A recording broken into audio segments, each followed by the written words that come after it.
بسم الله الرحمن الرحيم الحمد لله رب العالمين والصلاة والسلام على نبينا محمد وعلى آله وأصحابه أجمعين أما بعد. So we finished the discussion about how the month of Ramadan begins, and now we move into the actual rulings about Siyam. So we're on chapter 1, page 293. قال المؤلف رحمه الله باب أحكام المفطرين في رمضان. Chapter 1, the rulings on those exempt from fasting. ويباح الفطر في رمضان لأربعة أقسام. Breaking the fast of Ramadan is permissible for 4 types of people. In other words, 4 types of people, they don't have to fast Ramadan. أحدها المريض الذي يتضرر به والمسافر الذي له القصر فالفطر لهما أفضل وعليهما القضاء وإن صام أجزأهما. The first category, or the first 2 categories, is number 1, the ill person, sick person who would be harmed by fasting. Number 2, the traveler who is permitted to shorten the prayer. For them, breaking the fast is preferable or better, and then they should make up for the days, for the number of days they did not fast. But if they fast, it will be valid. So the first 2, or let's start with the first one, is the sick person. Now, if you remember when we first began Kitab Siyam, we said that there are 4 conditions for the fasting. Number 1, person has to be Muslim. Number 2, aqil. Number 3, baligh. In other words, he has to be sane. He has to be have to hit puberty. And then number 4 is what? Qadir. He has to be able to fast. Now, the inability to fast, we said there are 2 types. What are they? Temporary and permanent. Okay. So here we're talking about the one who is temporary. Okay. Permanent, obviously the one who has a permanent, we say a chronic illness. He's not going to fast. If he has diabetes or has something where basically he will be harmed by the fasting, he's not going to fast. What is he going to do? He's going to do what? Pay the fidya. Pay the fidya, meaning you feed one poor person for each day that you don't fast. So if you are not fasting, let's say the whole month, 30 days, you will feed one poor person for each day. In other words, 30 poor people. We talked about when you could feed them and so on and so forth. Okay. Now here we're talking about the sick person who has temporary sickness. Okay, temporary illness meaning something that, it comes and then it will go. It's not like a chronic illness. In this case, what should he do? According to the madhab, if it's a sickness where he's going to be harmed by fasting, then they would say, better for the person, he doesn't fast. This is the madhab, better he doesn't fast. Okay, so he takes the rukhsa, he doesn't fast. What will he do? If let's say he has a fever, he has the flu. Okay, obviously we're not talking about if you have a headache or a stomach ache. That's what happens when you fast, right? When you fast, especially the first few days, you will have a headache and you will have you may be fatigued and so on and so forth. So this is not what we're talking about. We're talking about you have a fever, you have the flu, something like this. So what does that person do? The mother would say better for him not to fast, and then afterwards, what will he do? He will make up the days. He doesn't feed a poor person. He makes up the days. Right? So if he's out for a week, after Ramadan's finished, then he's going to fast, make up those 7 days. Clear? Okay? But he doesn't get the same reward.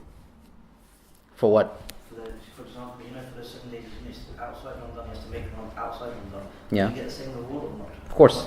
Because for him, it's qada. So he's not able to fast in Ramadan. He has an excuse. So now he has to, since he's not able to do it in the month of Ramadan, these are obligatory fasts he has to make up. He will get the reward just like as if he had fasted in Ramadan. You understand? Yeah. So the point is that for the one who is ill, he's not able, again, I'm talking about an illness where you would be harmed or you're prevented from fasting. If it's, so I guess we should clarify. If somebody has a fever and he's still able to fast, then he's not going to cause him harm. He has the option to fast. That's why at the end Ibn Qudama says, if the person fasts, ajza, it counts. There's no harm in that. Okay? But if he's not feeling well, and you have to, let's say you have an illness, you have the flu, you need to take medication, right? So especially with the long fast we have now, it wouldn't be possible to take the medication, say every 8 hours or whatever it is, right? So in this case, he's forced; he has to break his fast because he has to take the medication. Clear? Yeah. So in that case, the person obviously will break the fast, and then afterwards he'll make up the fast.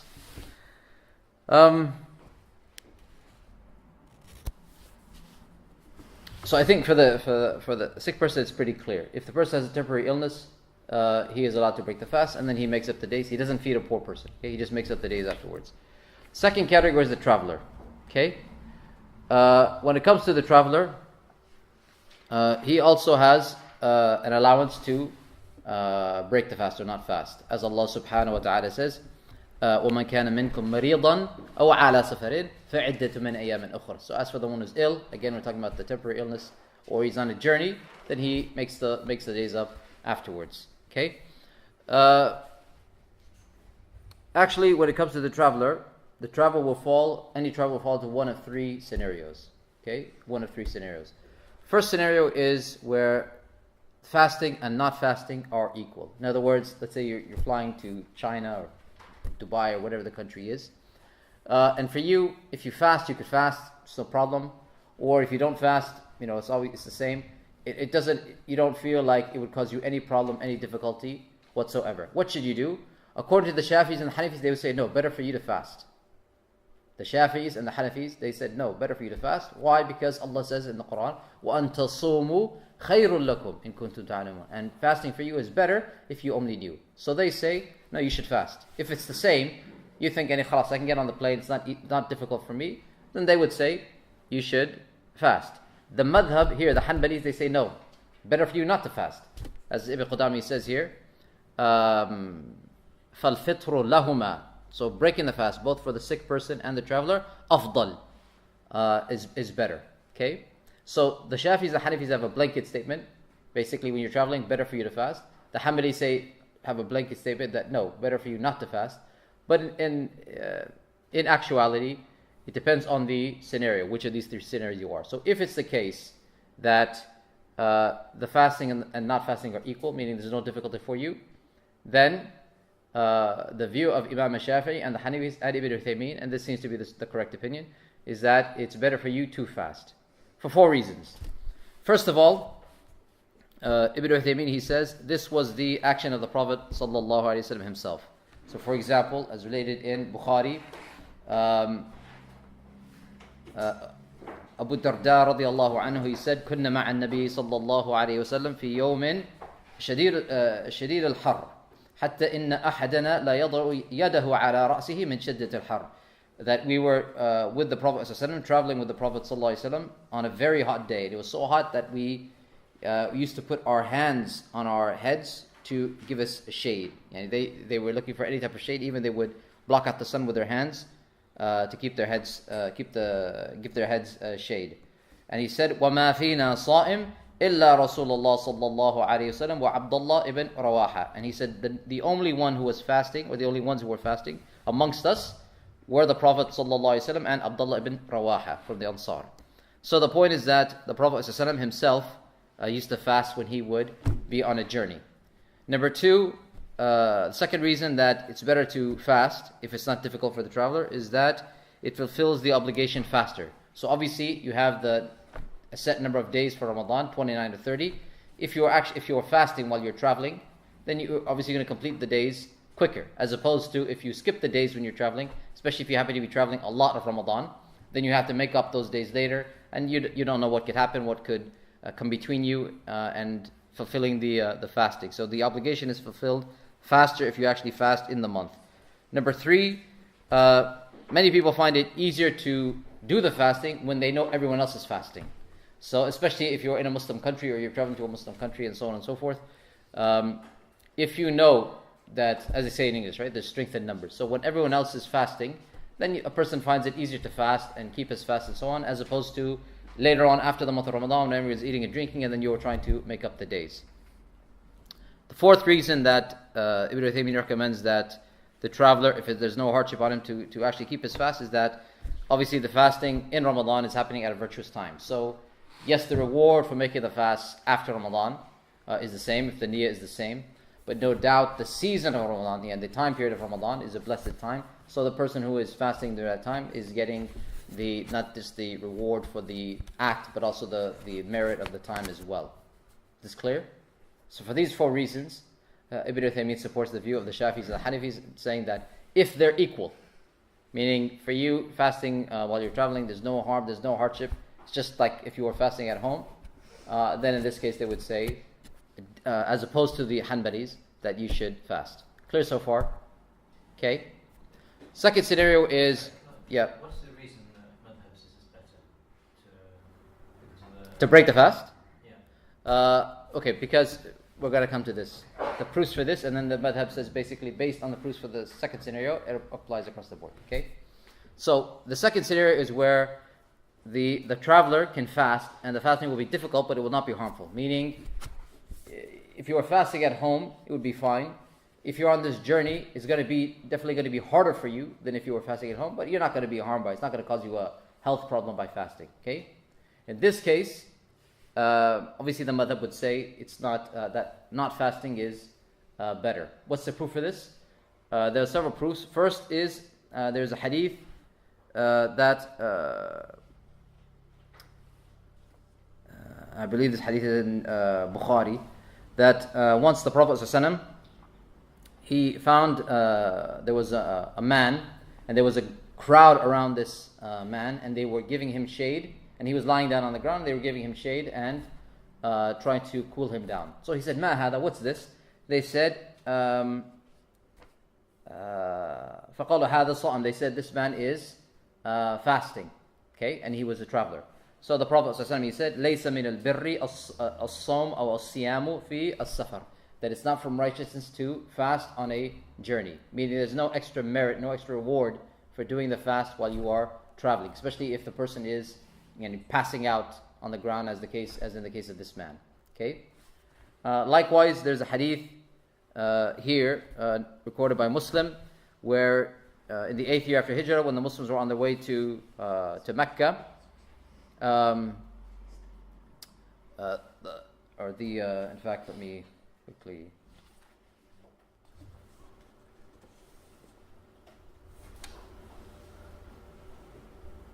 So they were all on a journey towards Mecca. So it was said to the Prophet ﷺ, إِنَّ النَّاسَ قَدْ شَقَّ عَلَيْهِمْ الصِّيَامِ. That because they, that Fath Mecca was in Ramadan. So the Muslims were fasting on their way to Mecca to go do jihad. So it was said to the Prophet ﷺ that for the Sahaba it's become hard to keep the fast while they're on this journey. وَيَنْتَذِرُونَ مَا سَتَفْعَلْ. And they are waiting to see what you will do, meaning you, O Messenger of Allah. وَلَمْ يُفْطِرُوا يُرِيدُونَ التَّأَسِّي بِالرَّسُولِ صلى الله عليه وسلم فدعا الرسول صلى الله عليه وسلم بقدح من الماء بعد العصر. So they said the people are finding it hard to fast and they're waiting to see what you will do, and they're not breaking their fast. So the Prophet ﷺ knows now that they are following his example. So even though it may be easy for him to fast, the Sahaba are finding it difficult to follow his way. So what did he do? He called for a pitcher of water after Asr. And then he raised it and put it on his thigh. حَتَّى رَآهُ النَّاسُ. Until the people could see. فَشَرِبْ. So then he broke his fast and he drank. وَالنَّاسُ يَنْظُرُونَ إِلَيْهِ لِيَقْتَدُوا بِهِ. And they were looking at him so that they would follow his example. In other words, he's breaking his fast. So khalas, the Sahaba will also now break their fast. Okay? So then it was said to him, وَقِيلْ إِنَّ بَعْضَ النَّاسِ قَدْ صَامْ. That some people are still fasting and they're not breaking their fast. So the Prophet ﷺ, he said, أُولَٰئِكَ الْعُصَاةِ أُولَٰئِكَ الْعُصَاةِ. They are the disobedient ones, they are the disobedient ones. Meaning, hey, khalas, I've shown you now, sunnah is, break your fast. Take the rukhsa and break your fast when you're traveling. And the ones who are not doing this and who are continuing to fast when it's difficult, then they are the disobedient ones, they are the disobedient ones. Okay? So here the point is that if somebody's finding it difficult, okay, because of the heat or because of the condition of the journey and so on, then the sunnah is definitely to break the fast and take the rukhsa. Rukhsa means the allowance. Okay, you take the allowance, the charity given to you in the Sharia. Now the Hanbalis take these hadith, لَيْسَ مِنَ الْبِرِّ الصِّيَامُ فِي السَّفَرِ, and this hadith and so on, and they say basically based on that, all travelers should break their fast. Okay, all travelers should. It's better for them to break the fast. But as we said, based on for the other reasons, if the person doesn't find it difficult, then no, he should fast. Clear so far? So first scenario is person says, I can travel, easy for me, I don't find it hard, then better for him to fast for the reasons we gave. If the person finds, no, it is more difficult, but it's not hurting me, it's not killing me, then we say, okay, don't fast then. If it's difficult, take the rukhsa. Third scenario is where you will get physically harmed by fasting. It will cause you to be ill, you're on a very hard journey, let's say something not by plane, because it's kind of hard to imagine having a hard time on a plane. But let's say, for example, you are on a bus, or you are traveling by a horse or camel, or walking. You have to go somewhere, the car breaks down, now you're walking, and you have to walk for miles in the heat and so on and so forth. So you think, you know what, I'm gonna get dehydrated. I'm gonna get sunstroke, something like this. Okay. So what does the madhab say? In this case now, you definitely should not fast. You should break the fast. If the person believes he will be actually harmed by this, it's not allowed to harm yourself in the Sharia. He must or she must break the fast. Clear? Yeah. In the back. So if you know you're traveling, for example, tomorrow, do you make the intention of fasting the next day and then break the fast during the course of the journey, or do you just not? Yeah, we'll get to that. Right. Yeah. Situations 1 and 2, it's better to fast or better not to fast, but you could do either. For situation 1, Like, first of all, the Hanafis and the Shafi'is and everything say it's better to fast. You're still okay not fasting. yeah, of course. Okay, so yes, all right. What's better? Yeah. Both in 1 and 2. Yeah, you could fast or you could not take the fast. As soon as you're on a plane, we're gonna. In fact, yeah. Why do we get to that point?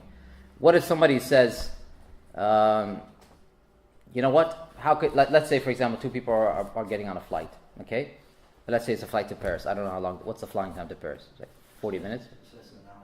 Yeah. Okay. So for example, when I lived in Qatar, we used to take flights to Dubai. It was 40 minutes, 45 minutes. So someone could say, so let's say 2 people get on a plane. So one says, I'm going to take the rukhsa, I'm breaking my fast. The other one says, no, how can you take the rukhsa? Because this flight is a joke. Before we even hit the cruising altitude, we're going to come back down. That's what happens. You can take the seatbelt off for 30 seconds, and then you have to put it back on because now we're descending. So someone can say, how can you take this? This is not a journey. We're not traveling by camel. There's no hardship in this journey. And then we'll be in Dubai, and we're in AC on the plane, we're in AC in the hotel, so on and so forth. So how can you take the rukhsa? What's the answer to this? You understand the question? Yeah. So someone could say, how can you break the fast when things are so easy nowadays when we travel? By every month you fulfill the criteria of being musafir. Yeah, you're musafir, but the person would say, okay, but the musafir today is like the musafir in the old days, right?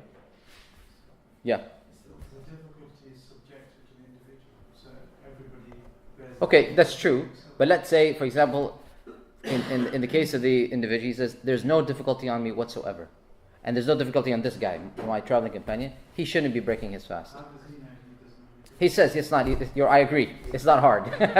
Khalas, they both agree. It's not difficult. Well, the sunnah is actually the fast when you're traveling. I mean, the sunnah of the Prophet, he used to fast when he was traveling, right? He allowed not to as well. Yeah, he allowed not to. I understand. But what I'm saying is, it's not like the Prophet always broke his fast. As we see, in fact, most of the time he would keep the fast. He broke it in this case in Sahih Muslim, because the Sahaba couldn't keep up. So out of mercy for them, he broke his fast. Oh, it wasn't because of him, it was because of them. Of course, that's why they said he was fasting with them. Yeah. And then he was said to him, they're finding it difficult. Okay. Now, he didn't find it difficult. So he put the water and he did it in front of them to demonstrate, Khalas, break your fast. And then when those who refused, he said, Ulaik al-Usat. They're the ones who disobey. Okay, this is, on the sister's side, someone raise their hand. No. All right. The answer is, the reason that even if someone finds no difficulty, you are allowed to break the fast is because even if there's no mashaqqa, there's no difficulty, traveling is what they say, madhinnatul mashaqqa. There is an expectation of difficulty. So even if there is no difficulty, both guys get on the plane and say, there's no difficulty in this journey. He says, I agree, you're right. I find this very easy. Nevertheless, there is an expectation that when you go on a journey, there will be difficulty. So just because of the possibility of the hardship, the Sharia allows you to break the fast. So the Sharia is not looking at whether the criterion is not, is there difficulty or is there not difficulty? The criterion is, there's an expectation of difficulty, and based on that, you're allowed to fast. You're allowed to break the fast. Okay? But as we said, it depends, going back to the issue about it being subjective, if the person finds it's not difficult, then for the reasons we mentioned, those 4 reasons, better for him to keep the fast. Okay? What about what the brother said? If you know tomorrow you're traveling. We're going to come to that. Yeah. About when you can break the fast. Yes. In terms of the last one, where it's harmful for a person, they're not allowed to fast. What if you're doing it like based on someone else? So like our grandma, for example, might be really determined to fast, but we know it's better for her not to. Say she has diabetes, whatever. In that case, is it better to pressure said grandma not to fast? Because it's better, it's not good for their health, but they're quite determined. because you're saying it's under their discretion of how harmful they feel it is. But if other people surrounding them feel it isn't, it will be harmful. In the case of the elderly person, the one who is old in age and finds it difficult to fast, then they have the rukhsa. We're going to come to that. They're allowed to. In fact, I think we already covered it, but they're allowed to not fast and feed the poor person. Now, in the case of, let's say, of a grandma, I won't say yours, but let's say of a grandmother who says, I want to fast, and she's able to fast. Khalas, let her fast. Yani if she's some people are very old in age, if she's able to fast and she wants to fast, let her fast. If it's the case that it's actually, let's say she does have diabetes, which it really will make her health worse, then you try to explain to her or to the person that this is harmful for you, or maybe they fast some days and then take a break and so on. And if they don't listen, then you get doctors involved. This is now an issue about how to, explain to the person. But ultimately, it's the person's, the person themselves has to make the decision about whether to fast or not. If they're not making the right decision for their health, sometimes I think what happens is many times some people are overly cautious when it comes to the health of the elderly. And you find, there are many people who are elderly who make hajj. There are people that can't make their back straight. They're bent over and they're making tawaf and sa'i. And then they do it. They make it back home in one piece at least. So the point is that if the person is able to fast, even if it's difficult at an old age, and they want to do it, khalas, khair wa barakah. If the person finds that it's difficult, then they have the rukhsa. If the person is going to harm their health, and there's definitely a medical reason that they shouldn't fast, then you have to explain that to the person, and if you can't explain it, get the doctors involved, so on and so forth. Is this clear? Yeah. The last one, fasting being harmful, especially the field studies, they're very traditional. Let's not name any names here. A certain tribe. Yeah, well, they're very, very traditional, and then my father would spend hours explaining to them that you're going to kill yourself by fasting, and they'd say, no way, I've been waiting for this month all year. And they fasted, they survived, just about, but it was actually causing harm. My question is to say it's haram, that's a bit to fast? To fast. If it causes, when I say harm, the person is going to, bring their death closer. Okay? It's extreme. Yeah, extreme. Okay? In this case, like anything, like drinking poison. It's haram to this is what I'm saying. When it's clearly harmful, right? Clearly it's going to... When they still fast, are they earning sins? Is my question. Because only if they knew that this is definitely going to harm my health, and I'm still going to do it knowing it's going to harm my health. Meaning with the intention, I'm going to harm my health. And I don't think anybody would be like that. Most people would be like, khalas, if I'm going to go fasting. That kind of attitude. No, I don't think that's... It's harm only linked to death in this case, then, because I got family No, it's not necessarily death. If the person feels it will really harm me, harm my health, it may not cause me to die, but it's going to harm my health, like make my diabetes or my whatever the illness is, worse, then he is allowed not to fast.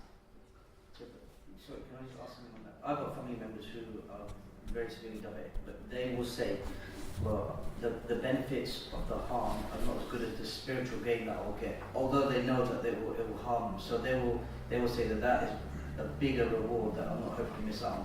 So it may, I don't know, in long sight it may curtail years, but they're not willing to accept that. So they're still simple in that regard. Look, I can only tell you what the Quran and the Sunnah says. After that, that's between the patient and the doctor. Okay? So all I can say is, if the person is going to be harmed, their health will actually be made worse.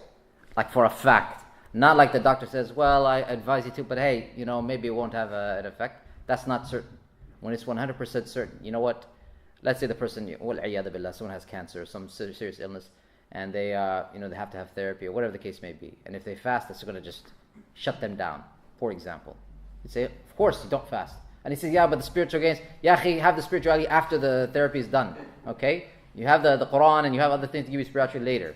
So in that case, we say no. But this is common sense, I don't think it's not complicated. If the person is going to do something where it's really going to harm them, really harm their health, it's clear, 100%, then like anything, like standing in front of a bus, it's not something, I don't think it's a good idea. Get out of the road, you understand? But if it's something where, like the scenario about the old person, there are people 90 years old keeping their fast. I've seen it myself. So it doesn't mean like, just because the person is old in age or weak that they can't do the fast. Many people are able to do it. Clear? Okay? Alright.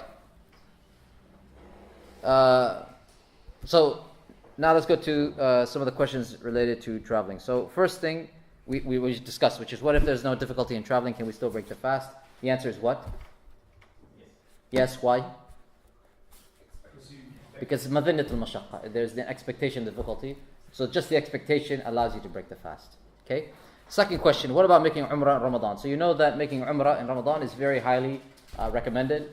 As the Prophet ﷺ, he said that making Umrah in Ramadan is equal to Hajj, and in another narration is equal to Hajj with me.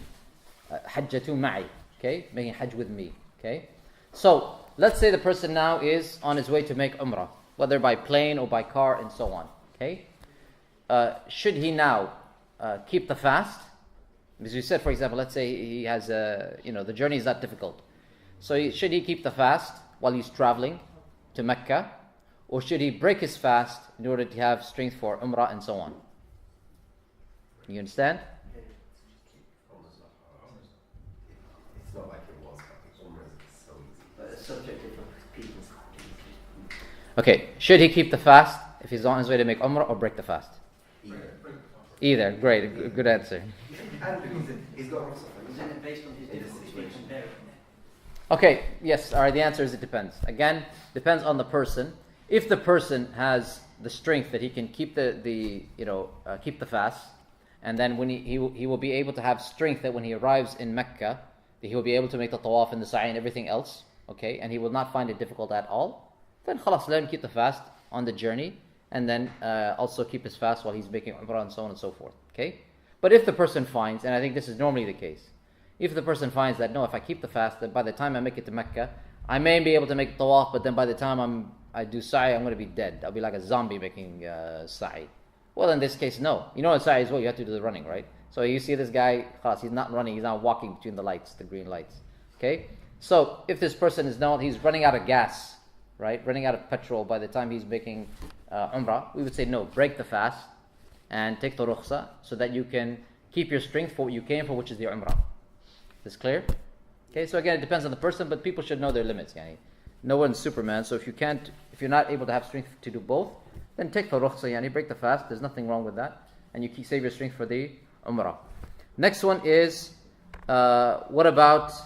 Well, actually, let's take the other one first because it's already been asked twice, which is when can the traveler break the fast? Okay, which is you're asking when does? Let's say you have a flight tomorrow. When do you? What do you do, and so forth? The traveler can only break the fast when he's actually left the city. Okay, when he's actually left the city.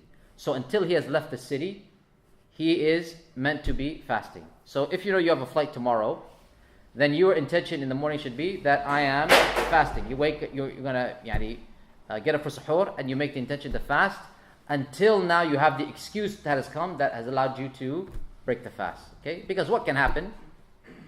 You go to the airport, the flight is cancelled, right? It's happened to me. I mean, my flight was cancelled. It was delayed for 4 hours. I wanted to leave, and unfortunately, it was a business meeting. I had to go. So anyway, I had to wait 4 hours at the airport. Khalas, I took the flight and left. But if I had the prerogative, I would have said, enough of this. Qatar Airways have had enough.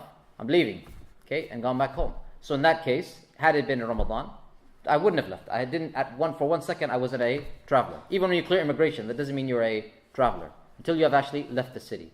Yeah. So just in regards to this point. So for example, when we leave High Wycombe here, we're not classed as Musafir. We are. Do we have to follow the miles? The 40 miles. Okay. No. When you leave the town that you live in. So High okay. Wycombe. Yeah. High Wycombe. I mean, it depends honestly on the culture here. Because the point is, you don't get to the airport by then, isn't it? Like you said in your scenario, you wait until you got to the airport. Some people do that. Well, okay. So it depends on. So first, let's take the point about High Wycombe. Okay.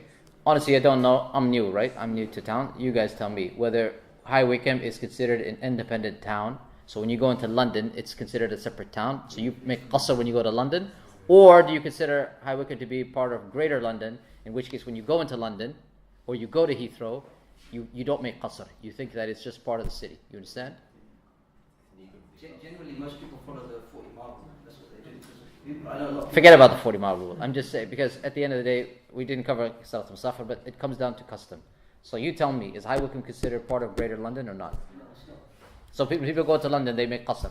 No. It's one or the other. Yeah, because Let's forget about whether it's Greater or Greater. It's not even no, I had this same issue. Yeah. Like I used to go to Oxford every day. Oxford is a different county, and at some point I used to do qasr, and I was told I shouldn't be doing qasr because your intention is not the intention of a journey. Whilst I could be going another day to Oxford with the niyyah of a journey, and then I'd be musafir. Okay, as far as I know, and I could be wrong, but as far as I know, many of us, we go into London and we don't pray qasr in London. In which case, that would be that the culture here is that we're part of London. And in fact, I'm not talking about city lines, right? I'm talking about where the town ends. I'm just saying that if you're not praying, why don't you pray qasr when you go to London? Because it's so close, it doesn't. Khalas. According to our oath, it's not a journey. It's not a journey. That's fine. That's all I want to know. So if that's the case, there's disagreement. There's khilaf between al-fuqaha here. Look, I will say this, okay, to make because we can't spend all night on this. If it's the case that people don't think about Heathrow, because Heathrow, maybe people have a warped view of Heathrow. Let's just talk about going into London. If people don't pray qasr when you go to London, if you're not shortening your prayers when you go to London, okay, then technically you're not considering, you consider yourself part of London, whether you realize it or not. And Heathrow is definitely within London, right? It's within the city limits. Therefore, when you go to Heathrow, you would not make qasr. Clear? I mean, you have to be consistent. If you don't pray qasr when you go to Central London, you shouldn't make qasr when you go to Heathrow. Okay? If you make qasr when you go to London, then you make qasr. Then you say, khalas, as soon as I leave, I don't know what the border of High Wycombe is. I guess that you hit the M40. Okay, as soon as you hit the M40 and High Wycombe is behind you, then okay, you make qasr when you go to London. You make qasr when you go to Oxford. You make qasr when you go to Heathrow. Khalas, you've left the town behind you. You left your town. Then you can start praying qasr and you could break your fast. Clear? Now, if it's the case as far as I know, and I could be wrong, that most of us we go into London we don't pray qasr, then likewise you wouldn't make qasr when you go to Heathrow, and you wouldn't break your fast when you go to Heathrow. What would you do? Only when you've actually taken off and you've left the city behind you, then you would break your fast. You understand? And you wouldn't break the fast before that, even if you're in the waiting lounge at Heathrow, because you're still in the city. So you still have the intention to fast, and you never know what can happen with the flight. The flight can be delayed, right? Mechanical problems, all kinds of things. Therefore, you keep fasting until you've actually left the city. Is this clear? Now, the scenario comes where the airport is outside the city. Let's say Gatwick. As far as I know, Gatwick is now outside London, right? Now, I don't think everybody would agree, Gatwick's too far. That one is traveling, right? In that case, you would say, okay, if I go to that airport, or like in Riyadh, the airport is outside the city, right? You go way out of the city to go to the airport. In that case, once you reach the airport, you've left the town behind you, you pray qasr and you would also break the fast. Is this clear? Okay. So, to make a long story short, until you have actually left the town, because until you've left the city, you are not musafir. Even though you've loaded the bags and you've done all that stuff, until the town is behind you, you're not musafir, which means you still have the obligation to fast. Clear? All right. Next one is, what about people who travel all the time? Let's say pilots, right? Who fly every day, for example. Or a bus driver, or a train driver. And when I mean bus or train driver, I mean someone who's definitely going, hundreds of miles traveling between towns. There's no issue here. Oh, I drive a train between High Wycombe and London. No, let's say between here and Manchester, for example. Okay? So they do this every day in Ramadan. What do we say? Are they allowed to break their fast? Essentially, they never fast a day in Ramadan. Is this allowed, or they have to fast? They're allowed to, but it's better if they don't. Okay. As in, they're allowed to break their fast. It's better if they fast. But Okay. you're saying that if they have in this regard, they won't ever have Ramadan because they're in the same job, and that doesn't fulfill the condition of the obligation to Allah subhanahu wa ta'ala. How? Because you won't have a fast because Yeah, so the question is, do they have the rukhsa to break their fast or not? If I'm a pilot, okay, so I fly from here to Beijing and then from here to Sydney and blah, blah, blah, each day a different flight in Ramadan. Am I allowed to break my fast every day or not? Yes. Okay, the answer is yes. Are they travelers? Yes. So again, they have the allowance that even if they were traveling every single day, just because they do it every day doesn't change the fact that they're travelers. So they would be allowed to not fast every day, and then again they would have to make up the days at the end of the month. Okay, clear? Now again, going back to the scenarios, the person could say, "Yes, I'm a pilot, but for example, I find it very easy to fast." In that case, obviously keep the fast. Okay, but if he says, "No, this is going to affect my concentration," I need to keep the plane, which I don't think is the case because I think most of the time it's autopilot anyway, right? But in cases like I have to fly between mountains, or who knows what. So we say, okay, keep the fast. Break the fast. You should have your concentration. Right? Yeah. What if they're traveling long distance and the times are different? So the sunset, sunrise. Yeah, we're gonna come to that. I hope. Clear? Okay. Next one is, what about when the traveler comes back? Okay. So he said, for example, that the person is. Let's say you have a. What time is it now? Let's say you had a 7 p.m. flight, okay, and it's Ramadan. So what happens? You have to fast the whole day until 7 p.m. and then at 7 p.m. you could break your fast. Although that would be foolish because there's only 1 hour to go. You might as well keep it, right, and complete the fast. But anyway, you have to keep fasting until you leave, right, and then you could break the fast. What about the return now? If you're returning, okay, and obviously if you're returning. And let's say you have breakfast on the plane, you decide, I'm not keeping my fast, I'm a traveler, so you break your fast. Then you arrive in High Wycombe at 8 a.m., for example. Okay? What are you supposed to do? According to the madhab,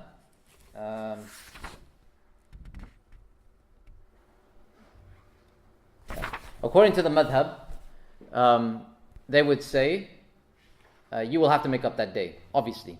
Because you ate during the day, like you ate on the plane, after the sun rose, and then you landed in High Wycombe, they would say you're going to make up the day, right? But they also say you have to do imsak. What's imsak? Imsak means you don't eat or drink anything.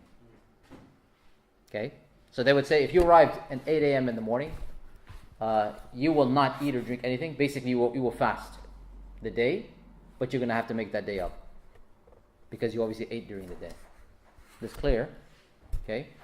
Why do they say this? The reason they say this is because they say the thing that prevented the fasting, which is the travel, is gone. You're no longer a traveler. Okay? So therefore your excuse to break the fast has ended, right? It's gone. Therefore now you must keep the fast. That's why you do the imsak. But you have to make qada because you didn't fast the entire day because you ate during the day. Is this clear? Okay. Happening in the time of Rasul or No. not? Okay. The correct opinion is that no, you don't have to make imsak, but you do have to make qada, obviously. So if you arrive, you're traveling, and you've eaten in the day, when you arrive, you will make the day up, obviously, because you didn't begin fasting, but you don't have to do imsak. You don't have to do this. Why? The proof of this is a statement of Abdullah bin Mas'ud. It's not a hadith. It's a statement of Abdullah bin Mas'ud, one of the companions. He said, "Man akala awwal an-nahar falyakul akhirahu." Whoever ate in the beginning of the day, then let him eat at the end of the day. In other words, if you already ate in the beginning of the day, then you can no harm in eating throughout the day, and that because you're going to make up the day anyway. So it doesn't make sense if you have to make up the day that you also do imsak. Same thing with the menstruated woman.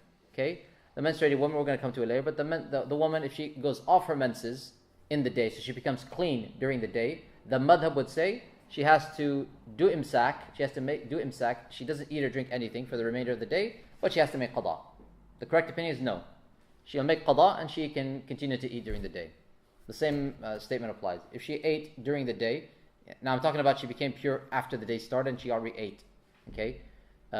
If she became pure obviously before dawn, then she would have to fast that day. Okay? But obviously if it's after that time and she didn't have the intention to fast, khalas, yani she's going to make up the day, and in that case she can eat just like the traveler who's returned. Clear? Clear so far? Yeah. Alright. What was the opinion about the pilot again? Sorry, about what? The Pilot pilot. has the allowance to break his fast. So even though he's traveling every single day, he's allowed to break his fast. So in other words, his situation is not different from any other traveler. So it goes back again to one of the three scenarios where will he find it difficult or harmful, and so on. Okay. All right. What about a person who becomes Muslim during the day? So let's say somebody comes to Wise at 11 a.m. He says, Ashhadu an la ilaha illallah, Ashhadu anna Muhammadan Rasulullah.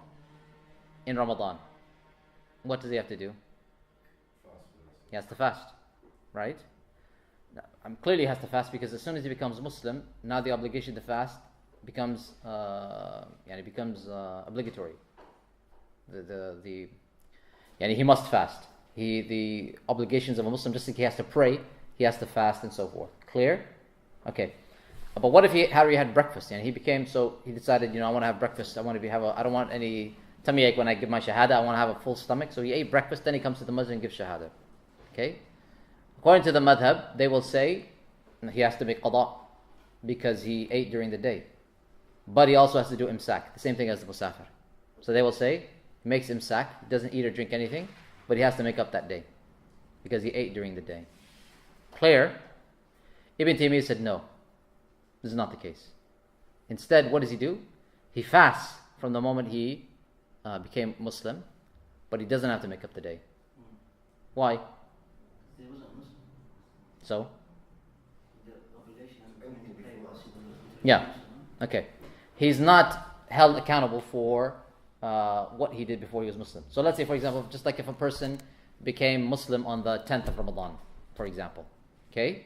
So starting on the 10th and then the 11th, 12th and the rest of the days, he would fast. Those first 9 days of Ramadan, does he have to make those days up? No. None of the madhahib say that. All the madhahib say, of course not. He didn't become Muslim. He may not even have known, right, that he had to fast. So just like he wouldn't have to make up those days, Ibn Taymiyyah says the same logic applies for the beginning of the day. He didn't, just like the Sharia doesn't say you have to make up those 9 days because he wasn't obligatory on him. He wasn't Muslim. So likewise with those first minutes of the day or the first few hours of the day he became Muslim, he didn't know. So the Sharia again would allow him to, that's forgiven, and he would just fast from the time he knows. So the mother would say he has to make imsak and make qada. Ibn Taymiyyah said no, he doesn't do, he makes imsak and he doesn't eat or drink, but he doesn't do qada. That will be his first fast, even if he ate during the day. Clear?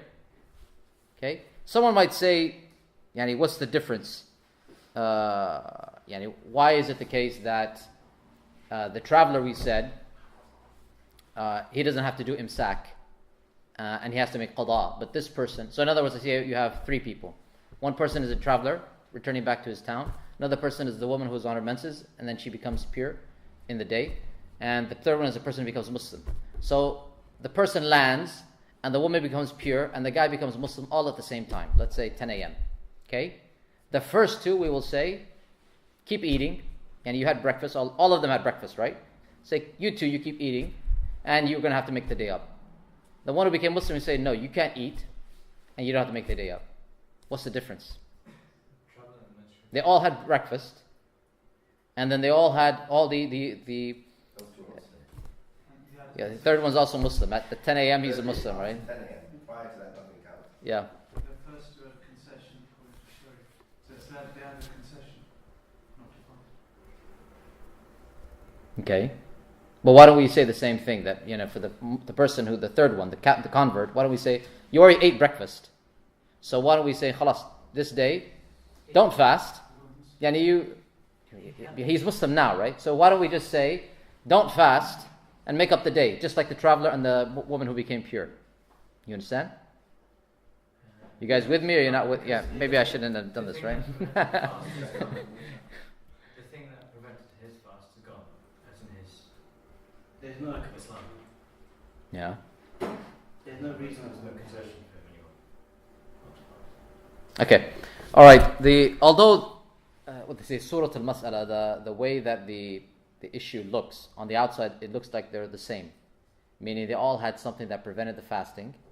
First one was traveling. Second one, she was on her menses. The third one was he wasn't Muslim. They all had something preventing their fasting.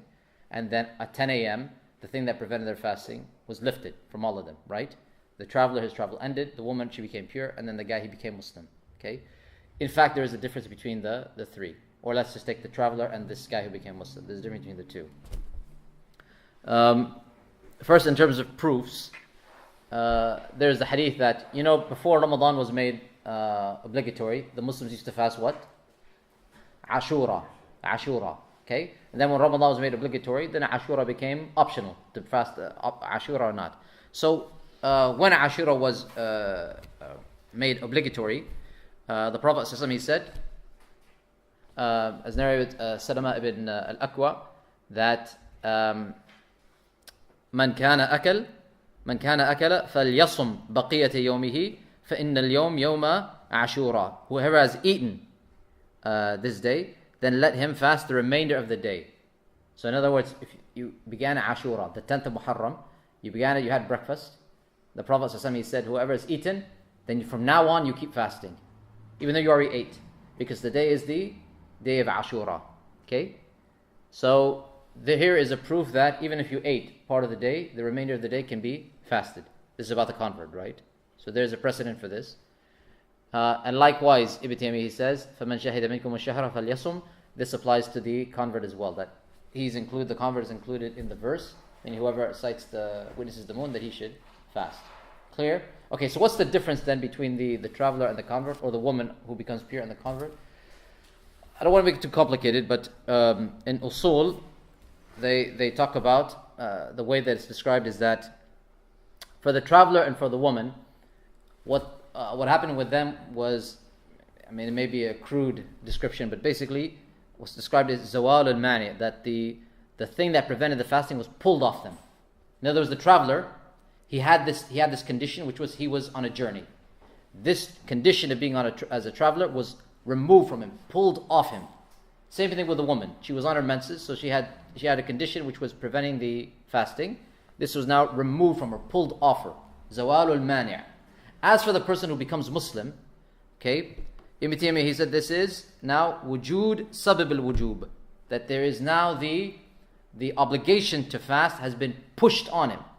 So with the other two, it was removed. For the person who becomes Muslim, now this condition to fast has been pushed on him. Okay, this is what I think some of you were trying to express, and these are the technical terms for what you were trying to say. That basically the difference is the condition that was preventing the fasting was removed from them, whereas when he became Muslim, now the obligation has been put on him, and that's why he has to fast the remainder of the day. This is why there's a difference in the hukam. This clear? If you don't understand any of this, just make it simple. If somebody is traveling, or the woman, she becomes pure, and they ate part of the day, khalas, keep on eating, enjoy that day, and you're going to make that day up later on. After somebody becomes Muslim,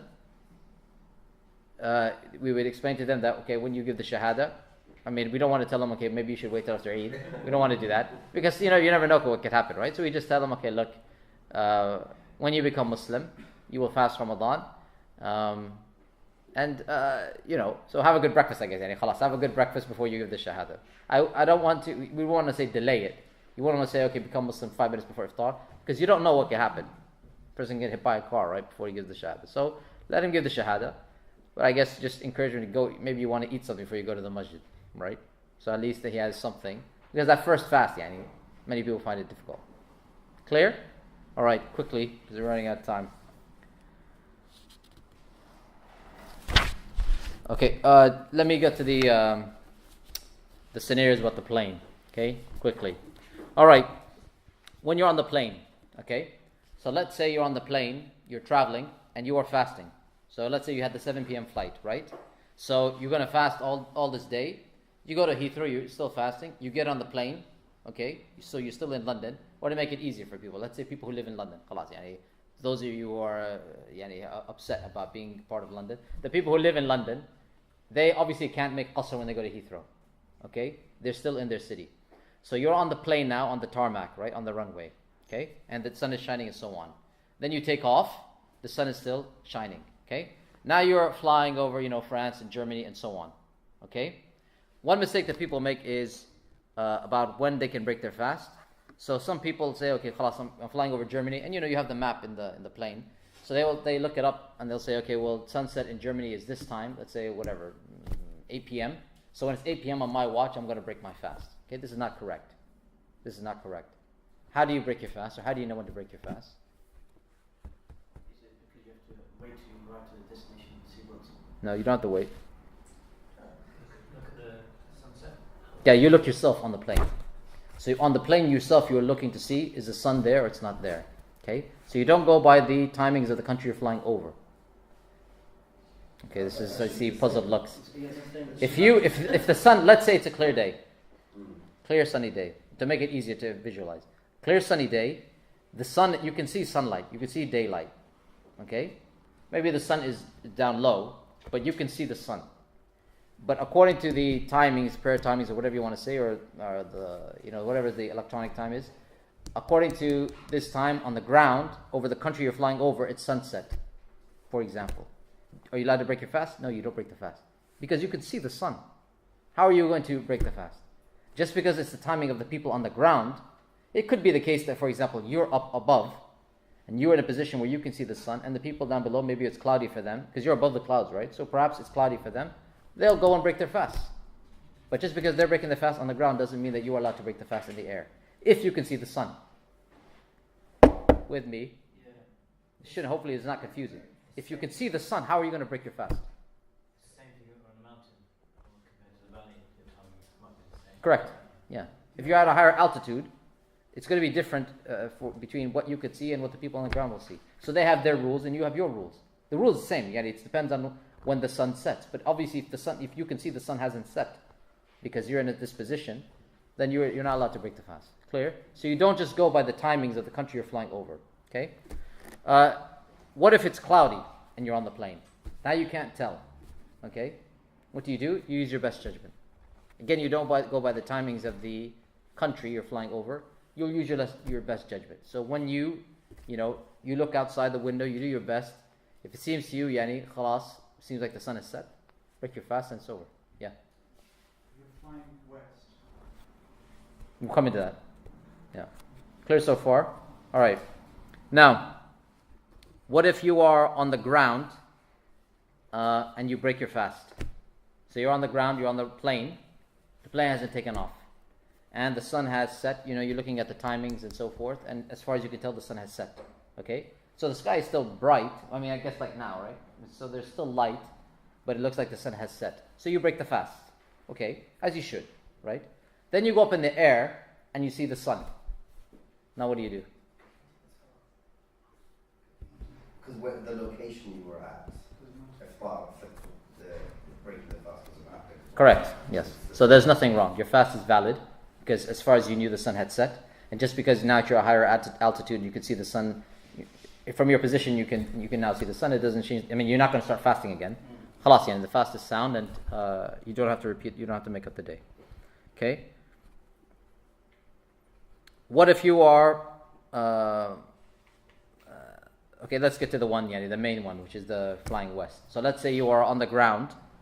Okay, you take off before sunset, so the sun is not set, and now you're flying west. So what are you doing? You're basically staying ahead of the sun, right? So the sun is here, and you unfortunately are staying ahead, right? And let's say it's a long haul flight, so you could be staying ahead for hours, right? So you already fasted the whole day, and then now again the sun is chasing you, and you are going further west.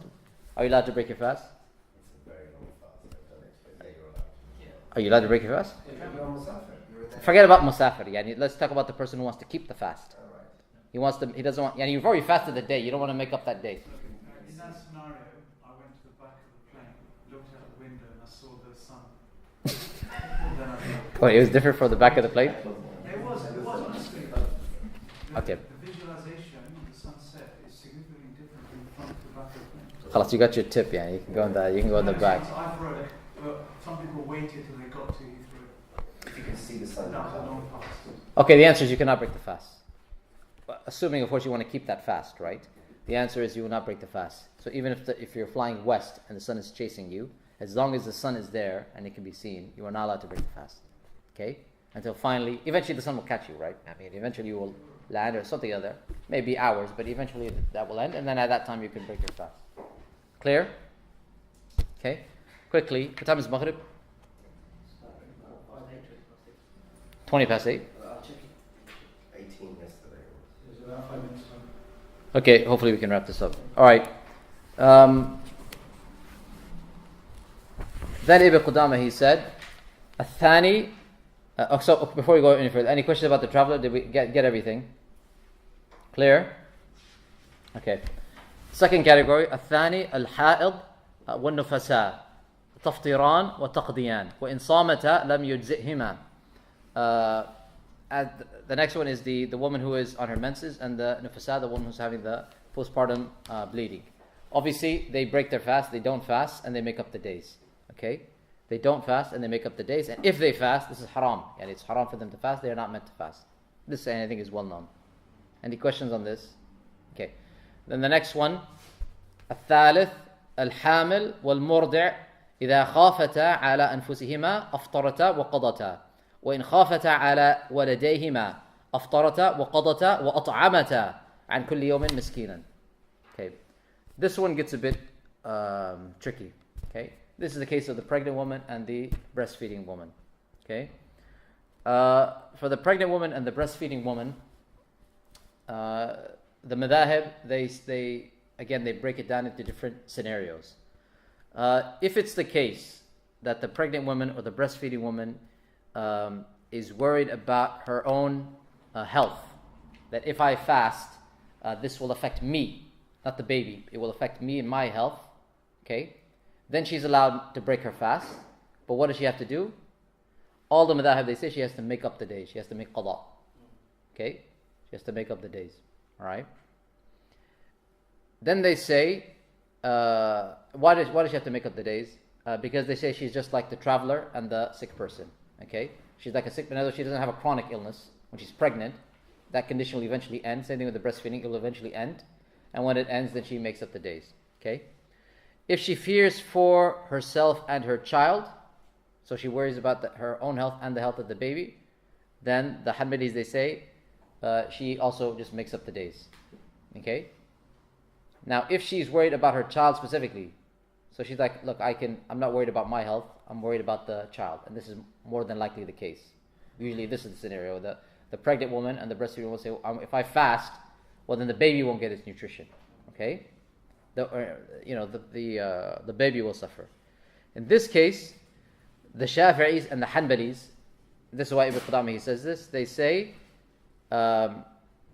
she has to make up the days and she has to also feed a poor person. So Ibn Qudamah says, a pregnant woman and one who is breastfeeding, if they fear for themselves, they break their fast and make up for it.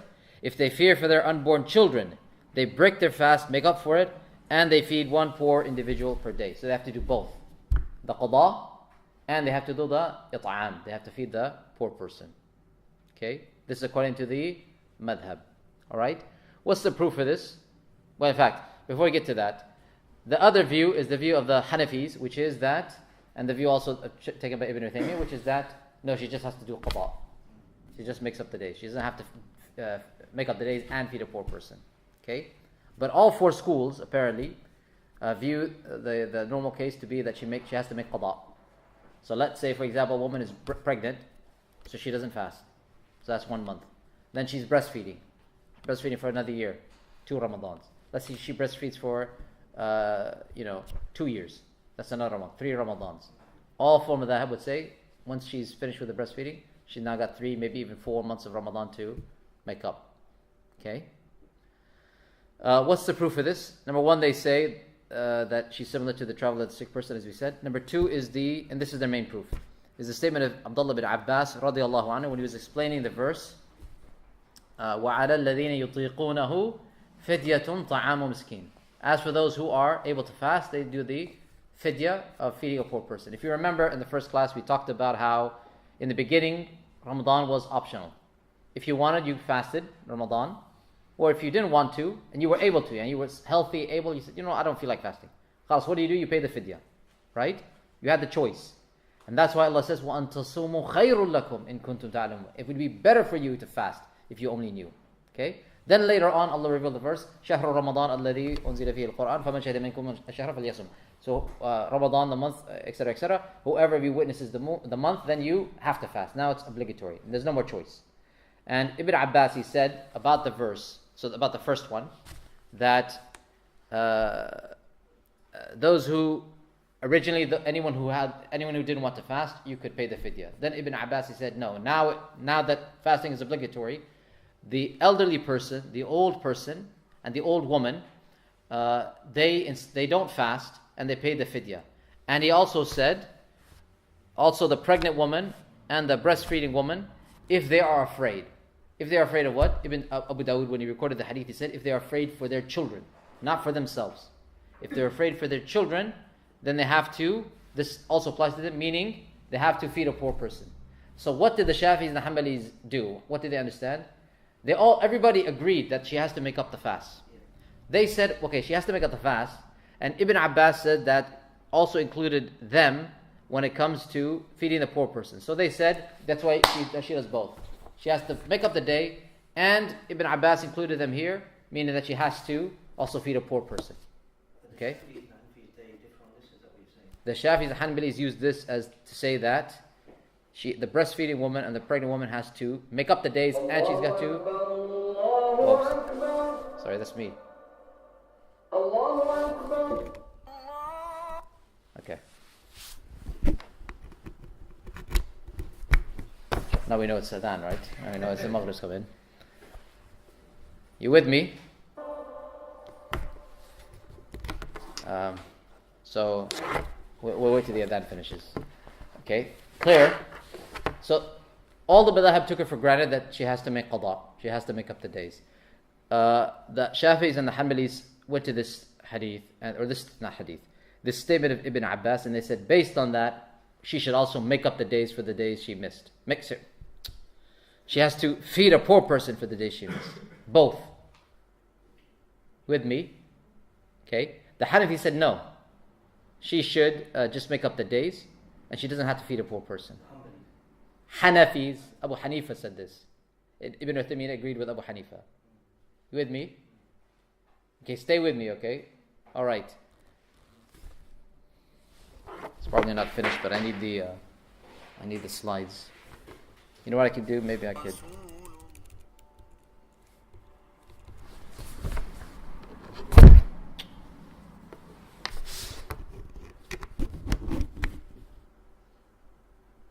Okay.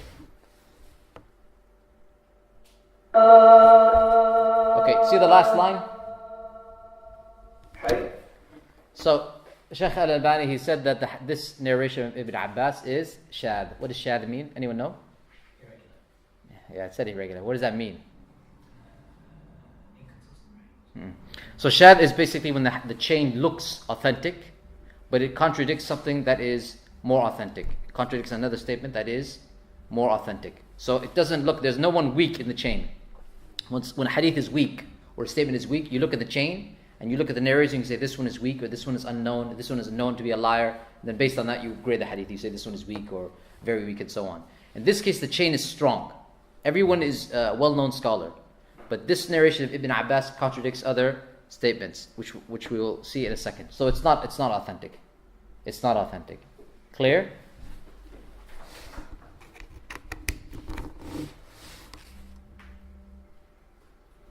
Just a couple minutes and then we wrap up.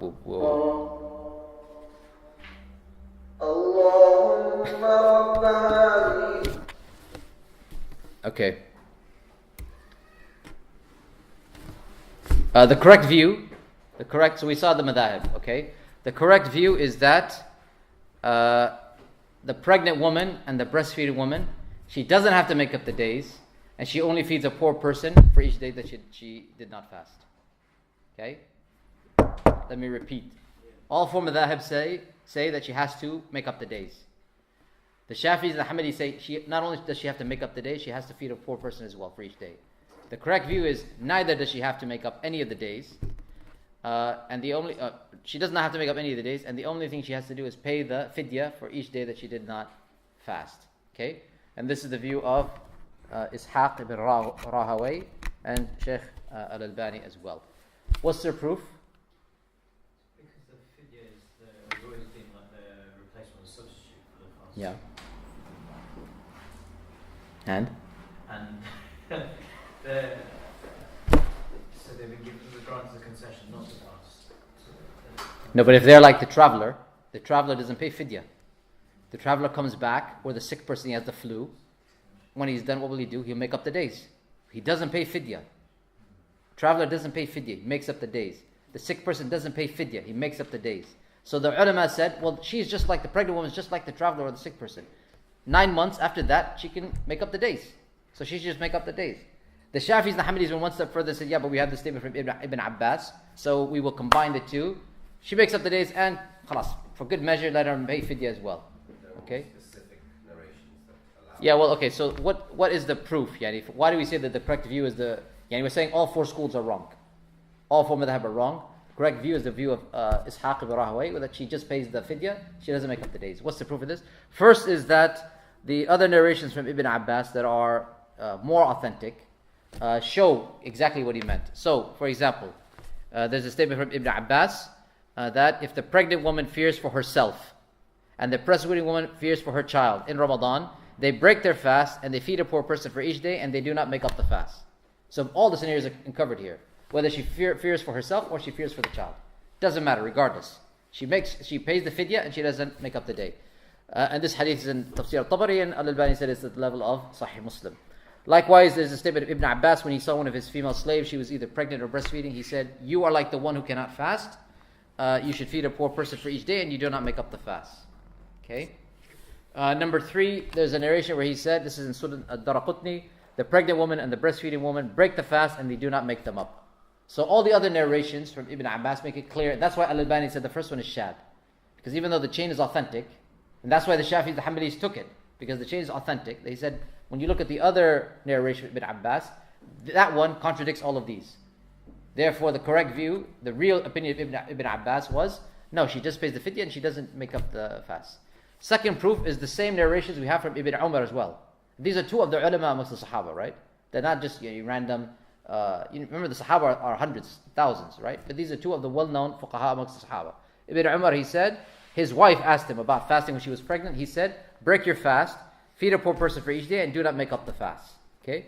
Again, this is Sunnah Daraqutni. Likewise, his daughter asked Ibn Umar when she was pregnant, and she became thirsty when she was fasting, so she was trying to fast. Again, Ibn Umar, he said, break your fast, and you feed a poor person for each day.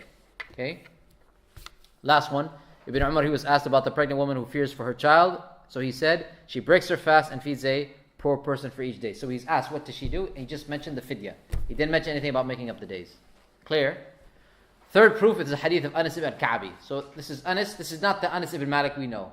This is Anas, another Anas al-Ka'bi. This is the only hadith we have narrated from this particular Sahabi. He said, I came to the Prophet ﷺ and he was having lunch. Okay? Now he came in, he was a traveler. He was not from Ahl al-Medina. Okay? He's a traveler. So he came and he found the Prophet ﷺ having lunch. So what did the Prophet ﷺ? He said, in fact, the narration, he said,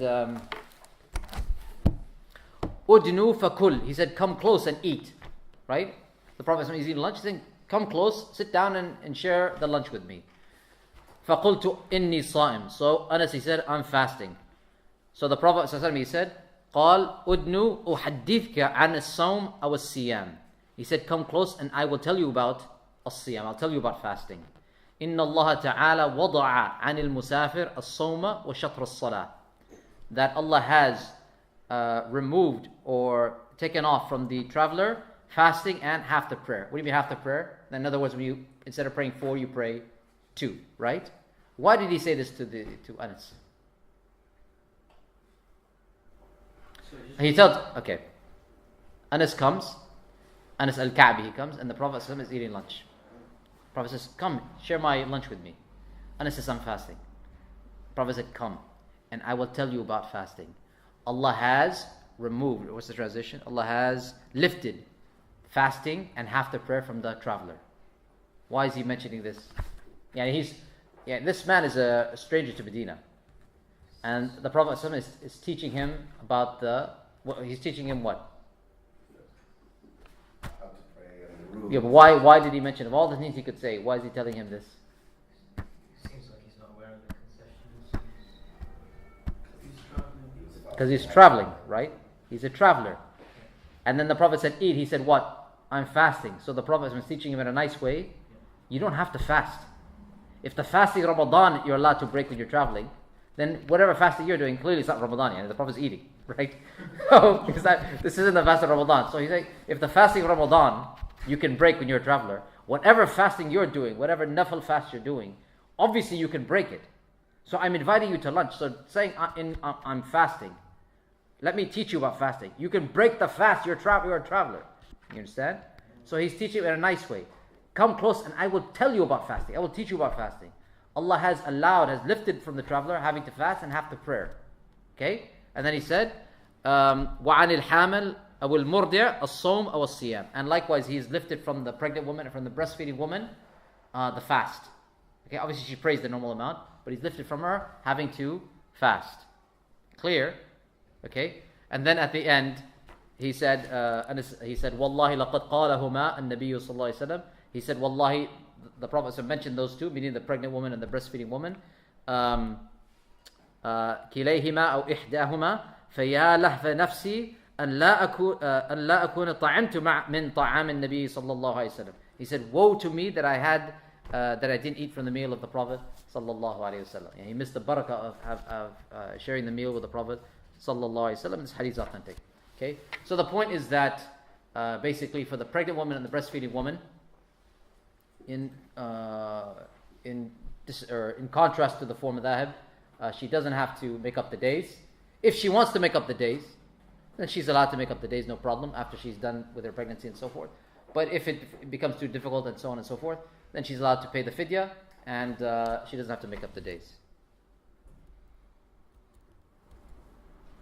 Any questions? Yeah. For example, women pass a certain stage, there's no risk. Do they still have that allowance? No risk of what? For example, say a woman is 5, 6 months pregnant. Some women choose to fast. If she feels that I can fast and it will not cause any harm to me or to the baby, of course she can fast. She's allowed to fast, and it's better for her to fast. Okay. Anyway, look, I can only tell you the Quran Sunnah, right? I leave as I said before, right? I leave the medical things to the doctors, okay? But as I said, if the woman feels that maybe, I'll do it every other day, or I'll do like a few days and take a gap, whatever it may be. If she finds that, or it could be the case, let's say it's winter time. Let's say the winter here where the fast is just a few hours. So in that case, she could say, I don't find it difficult, so I will keep the fast. No problem. So it's up to the woman. If she can fast, she fasts. If she thinks she can make up the days later, she makes up the days. If she can't do either, she pays the fidya. But she doesn't have to do both. This is the point. Question? What about the non-menstrual bleeding or the postnatal? You mean a bleeding of another type? Yeah. As an outside of your normal week. If the bleeding is if it's not the menses, not the normal monthly cycle, and it's not the nifas after pregnancy and so on, then the woman still has to pray. There's certain things she has to do to take to deal with the blood, but she'd still be praying, making wudu for each prayer and praying, and then likewise she would be fasting as well. Okay, so if it's some kind of other discharge that's not the monthly cycle, but if it's the monthly cycle or the postpartum bleeding, then in that case she's obviously prohibited from praying and fasting, I should say. Yeah. The last hadith you quoted, is that proof for the other side? Okay, the other side, Ibn Uthaymeen, for example, he says, if you go back to the hadith, okay, remember Ibn Uthaymeen is of the view that she has to make up the days. Okay, so Ibn Uthaymeen, he comes and he says the lifting here is just the obligation to fast. Okay, in other words, Allah has lifted the obligation to fast, meaning she doesn't have to fast, which the madhab say, right? If she finds it fear for herself, she doesn't have to fast. Okay, and therefore when the month finishes, or when the condition finishes, I should say, then she makes up the day. So yes, they do, because it is not, as As-Sindi, he said, As-Sindi, when he was commenting on this hadith, As-Sindi is a famous scholar of hadith from Sind, as you can see, he said, this hadith, it's not sarih, it's not clear either way, that for either side, okay? And that's what At-Tirmidhi, if you read what At-Tirmidhi says, when he mentions the hadith, okay? Yeah, okay, so As-Sindi, okay, so first As-Sindi, he says, basically, there's no clear hadith. Ibn Uthaymeen also says the same thing. He says there's no clear hadith, one way or the other, that's why you have the khilaf. As-Sindi says, anyone who says she has to make qadad, alayhim ad-dalil. They have to come with the dalil. Okay? So basically, he put it on the other side. So when the other side says, like you said, let's play devil's advocate, right? Like you say, no, there's nothing mentioned here. As-Sindi said, well, bring a proof explicit that she has to make qada. There's no explicit proof. The only thing they have is they say, well, she's like the musafir. And she's like the marid, she's like the sick person. So we already know for the traveler, he has to make up the days. The sick person has to make up the days. Khalas, she's in the same category. Okay. At-Tirmidhi, when he records the hadith, he says, so he mentions the statement of Anas. He says, حديث أنس ibn Malik al-Ka'bi حديث حسن ولا نعرف لأنس ibn Malik هذا عن النبي صلى الله عليه وسلم غير هذا الحديث الواحد. This is the only hadith we have in the Sunan from this man. والعمل على هذا عند بعض أهل العلم.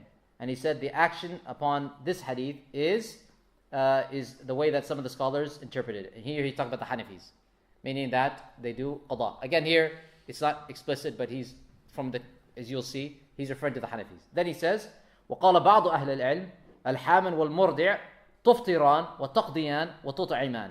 And some of the scholars, they said the pregnant woman and the breastfeeding woman, they break the fast, they make qada, and they feed. وبه يقول سفيان ومالك والشافعي وأحمد. And this is the view of Sufyan al-Thawri, Malik, Shafi'i, and Ahmed, as we already covered.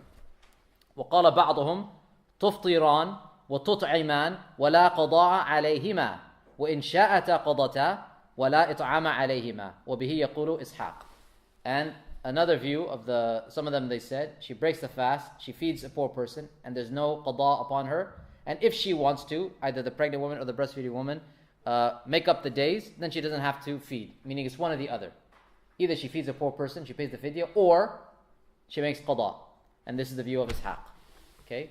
But so anyway, yes, this particular hadith is not explicit, but this side, the side that says she doesn't have to make up the days, they quote it. So just for the sake of making presenting all the evidence, it's quoted there. Okay? Yeah. I'm just going to make a general comment that even after pregnancy, the lady is recommended to breastfeed for 2 years. Yeah, correct. So if you make an obligation for her to make up a fast, then she has another child. Yeah, I know, but what the ulama they say is that in Al-Mughni, Ibn Qudama addresses the point. Al-Mughni, Ibn Qudama, when I checked this one, Ibn Qudama seemed a bit, remember he's the author, right? So this is the entry-level book, beginner-level book. Al-Mughni is, let's say, the expert level, like the highest level. He spends quite a bit of time on this particular issue. So it seemed to me, wallahu a'lam, that he was a bit, I don't want to say conflicted, but I don't think it was like a slam dunk issue.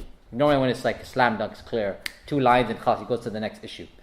So anyway, point is that Ibn Qudam, he says, even if it means that she has to, it's not, in other words, when you miss Ramadan, you miss some days of Ramadan, you're supposed to make up those days, right? Until, what's the deadline to make up those days? Okay, you're traveling, right? You travel for a week, okay? Ramadan finishes, now you have 7 days to make up. How long do you have to make up those 7 days? Come on, this is not a trick question. Until the next Ramadan, right? You're supposed to make up the days before the next Ramadan comes, right? Okay, if you don't make up those days before the next Ramadan comes, what do? Pay fidya? What do? You have to make it up. Okay, but you didn't make it up. You didn't make it up. Now it's 2020 and Ramadan's here again. Now what do? You're sinful and what? You make them up after the second Ramadan, right? Okay, so let's get it clear. You missed some days in Ramadan. Let's forget about the women for a second. You're a traveler or you had the flu. You missed a few days of Ramadan. Okay? Ramadan finishes. Ramadan 2019 finished. Now you have to make up those days. Okay? You are busy, lazy, whatever you want to say. You don't make up the days. Now the next Ramadan comes, Ramadan 2020. You didn't make up the days. What happens? You are sinful, no doubt about it. You were sinful, okay, for not making up those days. But the second Ramadan has come, you will fast the second Ramadan, and you make up those days. You don't pay fidya. Okay? You will make up the days with sin. You with me? So the point is this. Just like the thing about the second Ramadan coming isn't really a real deadline in the sense that even if you miss that deadline, you still have to make up the days. But you're sinful because you delayed it. With me? Now as for the case of the pregnant woman or the breastfeeding woman, all four of that would say she has to make up the days. If she, because of her condition, let's say she's pregnant, she gives birth, and then she's breastfeeding and so on, so she can't, she has no chance to make up the days, they would say, fine, no problem. The next Ramadan comes, you fast that, and then after that you make up the days. If you can't fast that second Ramadan, okay, keep on going, and when you're finally healthy and the kids are finished, you're going to make up the first, the second, the third, fourth, however many Ramadans, you're going to make up all those days. So basically there's no deadline, there's no time limit. So they would say, okay, khas man, do it 1 day a week for 30 years, whatever it takes to make up the days. All 4 schools say this. But as we said, it seems the correct opinion. Wallahu a'lam. But it seems, looking at all the statements from, Shaykh al-Albani went through and he collected all these statements from Ibn Abbas, Ibn Umar and so on, and there's not known to be any Sahabi who had a different view. This is the only view that is recorded. It seems to be the case that, no, the analogy is wrong. They're not like the traveler and the sick person. They are like the person with chronic illness and the person with the elderly person. Someone who has the obligation has been lifted completely, meaning they don't have to fast, and instead they just pay the fidya, just like the elderly person. Wallahu a'lam. Clear? Anyone else? سبحانك وبحمدك اشهد ان لا اله الا انت استغفرك واتوب اليك.